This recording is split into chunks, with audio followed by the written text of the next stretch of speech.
സ്ത്രീ സൗഹൃദ കേന്ദ്രങ്ങളായി തെരഞ്ഞെടുപ്പ് കമ്മീഷന്റെ പിങ്ക് ബൂത്തുകൾ. പുനലൂർ നിയോജക മണ്ഡലത്തിൽ കരവാളൂർ ഗവൺമെന്റ് LP സ്കൂളിലെ 42ാം ബൂത്തായിരുന്നു പിങ്ക് ബൂത്തായി അനുവദിച്ചിരുന്നത്. കൊല്ലം ലോക്സഭാ മണ്ഡലത്തിൽ 11 പിങ്ക് ബൂത്തുകളാണ് ഉണ്ടായിരുന്നത്. പിങ്ക് ബൂത്തിൽ 62.3% വോട്ടിംഗാണ് ഇത്തവണ രേഖപ്പെടുത്തിയത്.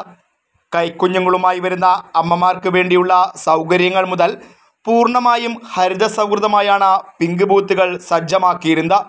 ഓരോ നിയമസഭാ മണ്ഡലത്തിലും ഒരു ബൂത്ത് വീതമാണ് ഉള്ളത്. കൈക്കുഞ്ഞുങ്ങളുമായി എത്തുന്ന വോട്ടർമാരുടെ സൗകര്യാർത്ഥം ക്രഷ് സൗകര്യം, ആയ എന്നിങ്ങനെയുള്ള സൗകര്യങ്ങൾ പിങ്ക് ബൂത്തിൽ ഒരുക്കിയിരുന്നു.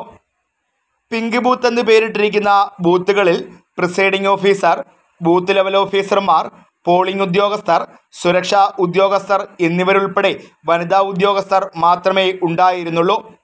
പത്തനാപുരം നിയോജക മണ്ഡലത്തിലെ നടുക്കുന്ന് ഗവൺമെന്റ് LP സ്കൂളായിരുന്നു പിങ്ക് ബൂത്തായി സജ്ജമാക്കിയിരുന്നത്.